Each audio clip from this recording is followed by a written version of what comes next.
जी ऐसा जैसे हम लोग स्कूल में पढ़ने जाते हैं और घर आते हैं तो माँ पूछती है कि आज स्कूल में क्या पढ़ा है। तो हमने जो स्कूल में पढ़ा था वो माँ को बताते हैं तो हमारी रिवीजन हो जाती है। एक बार फिर याद आने लगता है कि स्कूल में क्या पढ़ाया गया था।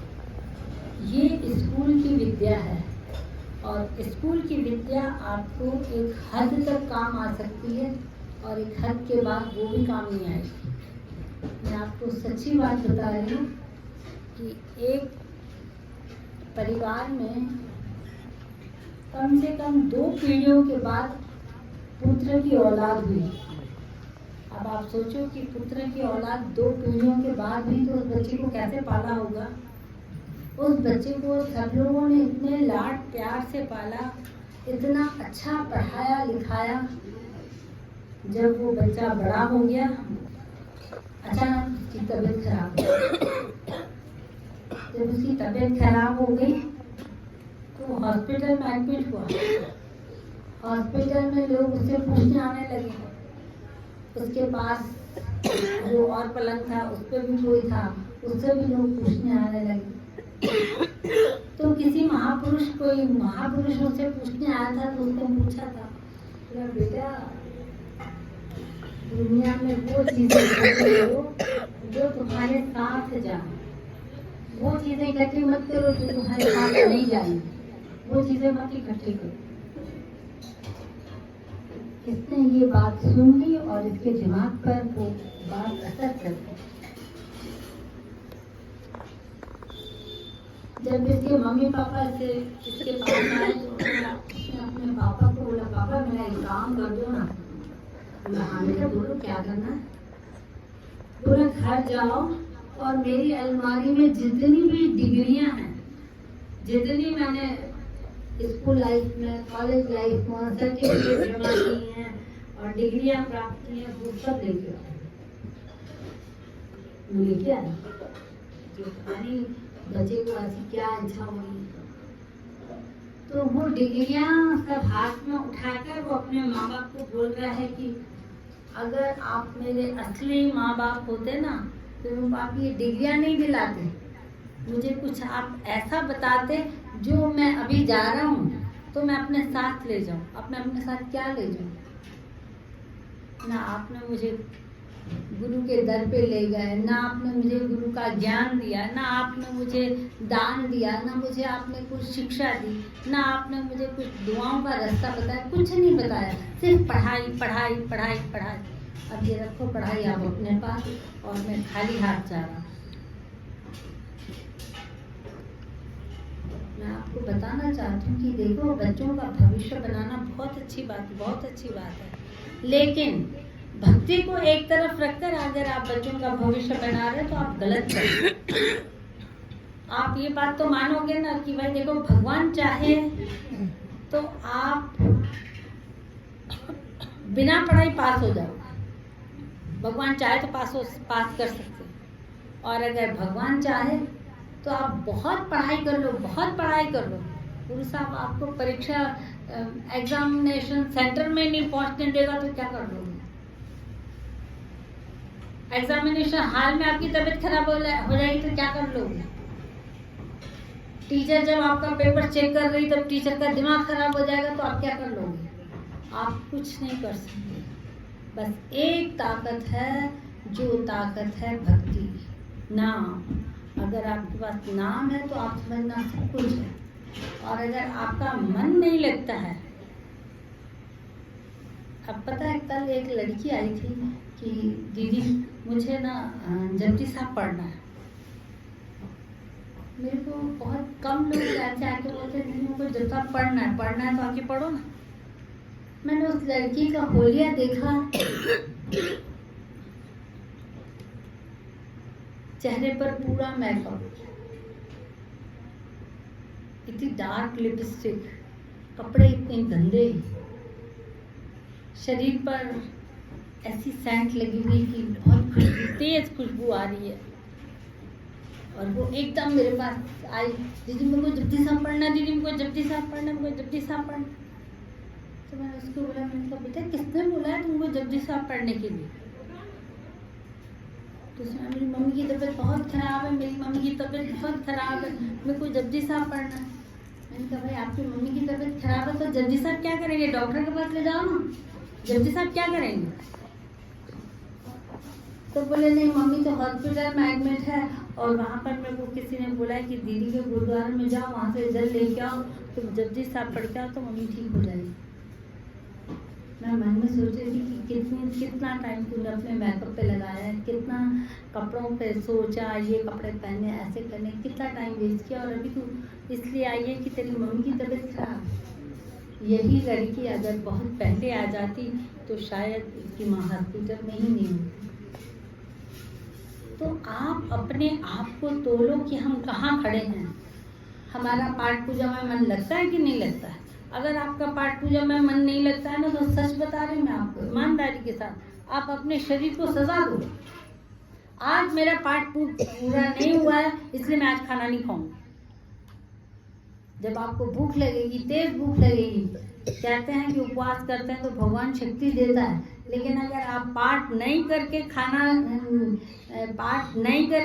नहीं खा रहे हो तो आपको भगवान शक्ति भी नहीं देंगे। फिर आपको अंदर तेज भूख लगेगी, ऐसी तेज भूख लगेगी कि आपका पेट हिलता हुआ नजर आएगा।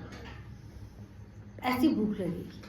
जब ऐसी भूख लगेगी तब आपका दिमाग ठिकाने लगेगा कि ऐसी भूख क्यों लगी है, मैंने पाठ नहीं किया है। आप अपने आप को सजाएं दो। जैसे पता है हम लोग अभी हेमकुंड साहब जा रहे थे, तो हेमकुंड साहब जाते समय हमको किसी ने बोला अरे नहीं आप लड़कियां नहीं चल पाओगी, आप लड़कियां नहीं चल पाओगी, आप ऐसे करो जोशी मठ पे आप रुक जाओ, हम हेमकुंड साहब से होके आते फिर आपको वापस में लेके चलते हैं। हमको लग रहा था कि ये हमको चैलेंज करेंगे, हम लड़कियां हैं और छोटी बच्चियां, इसलिए नहीं चलेंगे। हमने कहा आप चलो। और वहाँ पर क्या रहता है, बर्फ पर चलना पड़ता है, कुछ किलोमीटर बर्फ पर चलना पड़ता है। अब आप ये सोचो कि अपन बर्फ पर पैर रखते तो कैसा शरीर हो जाता है। हमने कहा आप तो चलो, हम आ रहे हैं। सब लोगों ने क्या कि चप्पल उतारी और आपस में ये डिसाइड किया कि पूरी चढ़ाई पर अपन कहीं बैठेंगे नहीं और उनको बताएंगे कि बच्चियां क्या होती हैं। फिर पता है वो लोग तो मोटे मोटे लोग थे, चढ़ नहीं पा रहे थे, और ये लड़कियां बहुत पतली हल्की फुल्की, तो ये शॉर्टकट तरीके से उनसे पहले पहुंच गए। आप चैलेंज करते हो तो हम ऐसे भी करके बताते हैं। तो देखिए ये हमारे मन की चाह है। आप अपने मन को सजा दो। अगर आज मेरा पाठ नहीं हुआ, मैं आज किसी से बात नहीं करूंगी, और आज अगर मेरा पाठ नहीं हुआ तो मैं किसी का दर्शन भी नहीं करूंगी। पहले अपना पाठ करूंगी, फिर कमरे से बाहर निकलूंगी। ऐसे अपने आप को अगर बनाओगे तो अपन कुछ कर पाएंगे। अगर अपन का चलता है ठीक है सहजता, कोई बोलता है ठीक दीदी क्या करें, गृहस्थी है, सहजता से चलना पड़ता है, इधर भी देखना है उधर भी देखना है। मैं इस बात को बहुत अच्छे से मानती हूँ कि गृहस्थी में आपको बैलेंस करके तो चलना पड़ेगा। भाई देखो बैलेंस करके चलते हो ना, अगर आपके सामने बहुत अच्छा खाना पड़ा है तो जितना आपका पेट भरेगा उतना खाओगे ना। क्या आप बोलोगे नहीं बहुत अच्छा है तो आज मैं 10 रोटियां खा लेती हूँ, कल नहीं खाऊंगी। ऐसे अपन नहीं कर सकते, क्योंकि अगर अपन ऐसे करेंगे तो अपनी तबीयत खराब हो जाएगी। उसी तरह से अपन को गृहस्थी में बैलेंस करके चलना है। भक्ति के बिना भी काम नहीं चलेगा और गृहस्थी के बिना भी काम नहीं चलेगा। दोनों को बराबर लेके चलो, और ऐसे लेके चलो जिसमें आपकी खुशियाँ हों। गुरु साहब फरमा रहे हैं, हरि दरबार में केवल भक्त जन ही स्वीकृत होते हैं, और जो अपनी गृहस्थी में रहकर भक्ति करते हैं, जो काट कर टाइम को काट कर बचा के टाइम को जो भक्ति करते हैं, उनकी भक्ति लेके रहती है। आप देखो, आप पैसा जमा करते हो, थोड़ा पैसा जमा करते हो, जब वो 10,000 20,000, आपको मन कितना खुश होता है, आहा मेरी बचत है, मैंने बचाया है, ये मेरे पैसे हैं। जबकि आपने पैसे क्या किए, काट के जमा किए। उसी तरह से हमको वक्त को काट के अपना भक्ति करनी। 1 मिनट का सेकंड में 1 सेकंड का टाइम मिल रहा है, आप मूल मंत्र को। और मैं तो ये समझ रही हूँ कि आपके मुंह को तो कोई बंद ही नहीं कर सकता। आप काम करो, आप खाना बनाओ, आप सफ़र करो, जो कुछ करो, सब कुछ करो, लेकिन आपके मुंह में नाम चलता है। परमात्मा देखते हैं। मेरे ऑफिस में एक व्यक्ति था, वो विदिशा से भोपाल आता था, तो हम उसका खूब कदर करते थे। आप जल्दी चले जाओ, आपको ट्रेन में सफ़र करना है, आप भले देर से आओ, आपका काम हम कर देंगे। तो पता है उसने क्या जवाब दिया? उसने बोला, नहीं मैडम, मेरे को बहुत अच्छा लगता है, क्योंकि जब मैं ट्रेन में बैठता हूँ ना, तो जब ट्रेन चलती है तो ट्रेन की आवाज़ आती है, एक आवाज़ आती है ना ट्रेन की। बोला जैसे मैं ट्रेन में बैठता हूँ और आवाज़ आती है, तो उस आवाज़ की धुन में वाहिगुरु वाहिगुरु वाहिगुरु चलता है। अब देखो, हम ये सोचें कि वो ट्रेन में थकता है, और उसने अपना टाइम कैसा अच्छा कर दिया। बोला मुझे बहुत अच्छा लगता है, मैं ट्रेन में आंखें बंद करके बैठता हूँ, मेरा इतना अच्छा सिमरन होता है, मुझे पता ही नहीं चलता भोपाल कब आ। तो ये है समझदारी, ये है भगत, और वही लोग परमात्मा को अच्छे लगते हैं, दरबार में स्वीकृत होते हैं। हे कर्ता प्रभु, तुम स्वयं ही सब कुछ जानते हो, मैं तुम्हें क्या कहकर सुनाऊं। बुरा भला तुम सब कुछ जानते हो, जीव जो कुछ कर्म करता है वही फल प्राप्त करता है। भाई देखो, मैं अभी आपको पढ़ के बता रही हूँ कि जीव जो कर्म करता है वही फल प्राप्त करता है। लेकिन मैं आपको ये बात भी बता दूं कि गुरबाणी में वो ताकत है कि अगर आपने कोई गलत काम कर दिया है और आपका मन, आपका दिल और दिमाग आपको बोल रहा है आपने गलत काम किया, गलत काम किया, गलत काम किया, आप एक बार गुरु ग्रंथ साहब के सामने आके माफ़ी मांगो।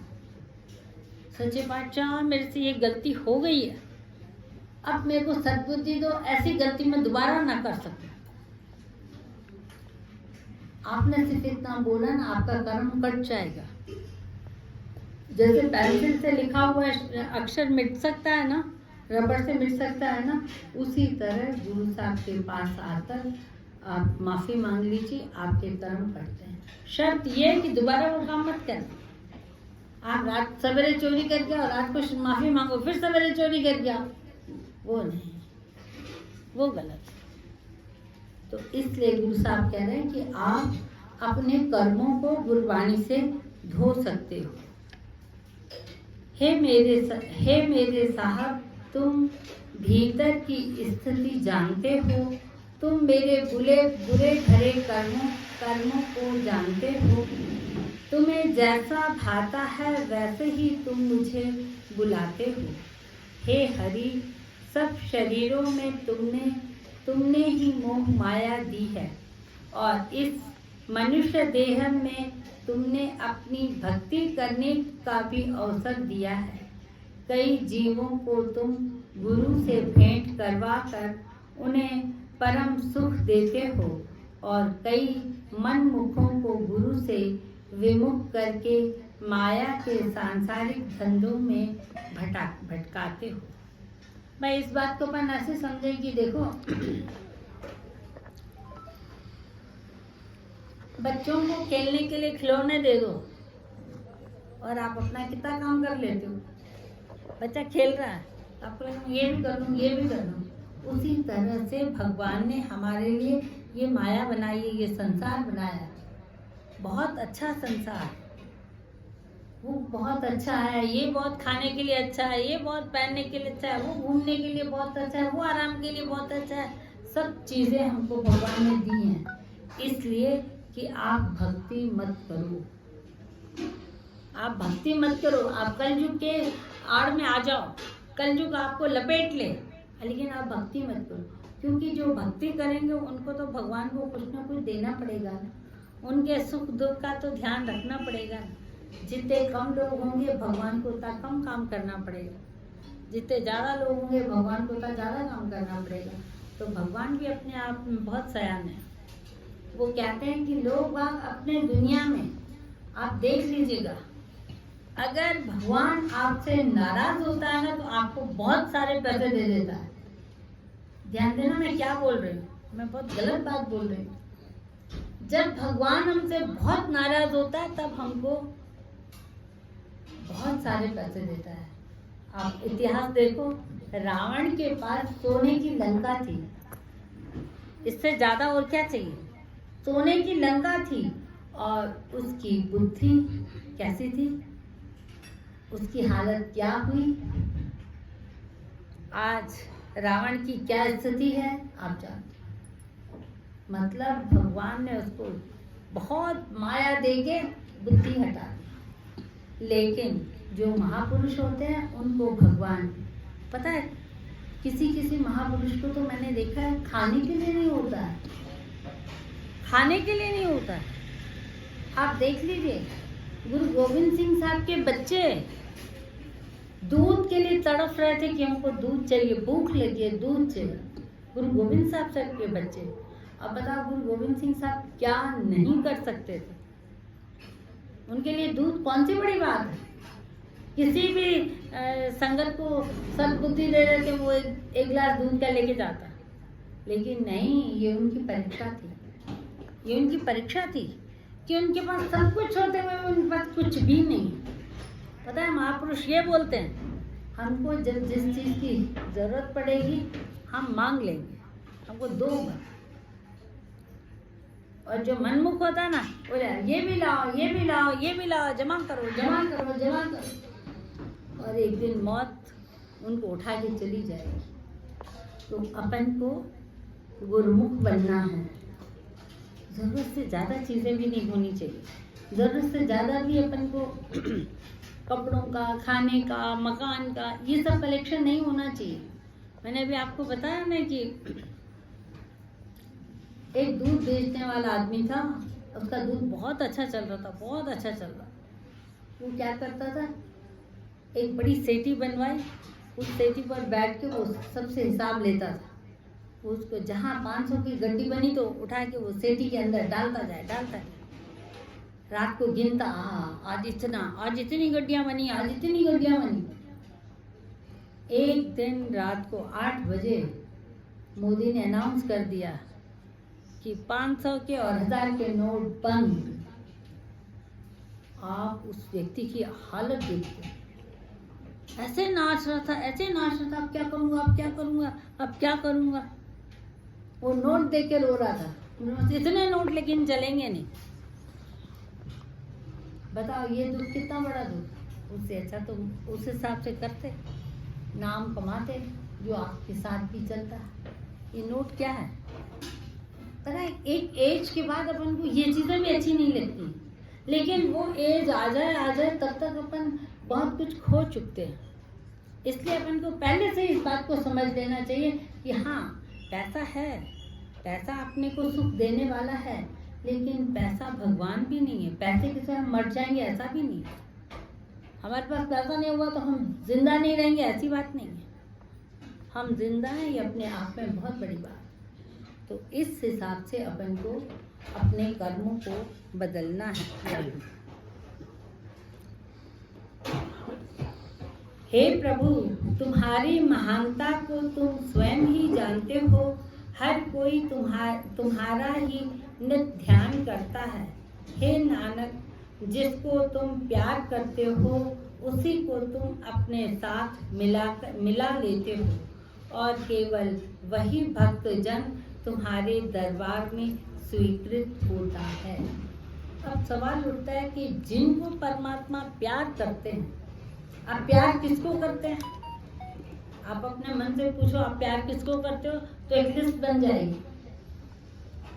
इसके बाद इसको, इसके बाद इसको, इसके बाद इसको, इसके एक लिस्ट बन जाएगी। लेकिन भगवान प्यार किसको करते हैं? भगवान उनको प्यार करते हैं जो लोग सिर्फ अमृत वेले उठते हैं। सिर्फ अमृत वेले उठते हैं, उन लोगों को परमात्मा प्यार करते हैं। अब कोई बोले मैं बहुत पाठ करता हूँ, मैं ये करता हूँ, उनको बाद में। लेकिन जो अमृत वेले उठते हैं, अमृत वेले उठकर नहाकर परमात्मा के पास आते हैं, और पहले परमात्मा के दर्शन करते हैं, फिर अपना जीवन शुरू करते हैं, अपना दिन शुरू करते हैं। परमात्मा उनको प्यार करते हैं। अब जैसे देखिए, मैं जिसको प्यार कर रही हूँ, तो मैं अगर कोई ऐसी चीज़ खा रही हूँ जो उसको पसंद है, तो पता है मेरे अंदर नहीं जाएगी, क्योंकि एक तो मैं उसको प्यार कर रही हूँ और उसको वो चीज़ पसंद है। अब उसको मैं नहीं खिला रही और मैं खा रही हूँ, ये तो होगा ही। ये आप एक माँ के दिल से पूछो, माँ अपने औलाद के लिए कैसे बचा के रखती है। तो वैसे ही हमारा परमात्मा है। अगर हम अमृत वेले उठते हैं तो हमारे नसीबों में अगर कोई दुख लिखा हुआ है, सपोज अपन अमृत वेले उठ रहे हैं और आज मेरा एक्सीडेंट लिखा हुआ है, मुझे नहीं पता है, मुझे पता नहीं कि मेरा एक्सीडेंट होगा, लेकिन पता है क्या होगा, या तो परमात्मा सपने में मेरा एक्सीडेंट करवा के मुझे थोड़ी देर के लिए डरा के तैयार कर लेगा, या तो फिर पता है कभी कभी ख्यालों में आ जाता है कि आज मैं वहाँ जाऊँगा नहीं, आज मुझे वहाँ नहीं जाना है, क्योंकि हो सकता है वहाँ आपका एक्सीडेंट हो रहा है। या कभी कभी आज मन नहीं है घर से बाहर निकलने का, आपने सुना होगा कभी कभी अपना मन करता है, ऐसा भी होता है। अपन तैयार होके बैठे हैं, सिर्फ निकलना है, फिर बोलते आज नहीं जा रहा, तो बहुत बड़ी अनहोनी हमको बचा लेती है। ये होती है परमात्मा की कृपा, ये होती है अमृत वेले नाम जपने वालों पर कृपा। तो मैं आपको ये बता रही हूँ कि आप अपने शरीर को रोज याद दिलाया करो, परिस्थितियाँ कुछ भी होंगी, अमृत वेले उठना पड़ेगा। परिस्थितियाँ कुछ भी होंगी, बारिश होगी, बुखार होगा, तबीयत खराब होगी, रात को नींद नहीं आएगी, कुछ भी होगा, अमृत वेले तो जरूर उठना पड़ेगा। अगर अमृत वेले नहीं उठेगा तो फिर पनिशमेंट मिलेगी, खाना नहीं दूंगा, सोने नहीं दूंगा। कभी कभी ऐसा भी सोचना, आज मैं अमृत वेला में आज मैं कहीं बैठूंगा नहीं, अब शरीर थक जाएगा। आप कहीं बैठोगे नहीं तो शरीर थक जाएगा। आज चाय नहीं पीऊँगा, जो भी आपको करना है वो ऐसे करके अपने आप को संभालो, ताकि हमको परमात्मा का प्यार, पूरा प्यार मिल सके। बोल गुरु नानक देव की।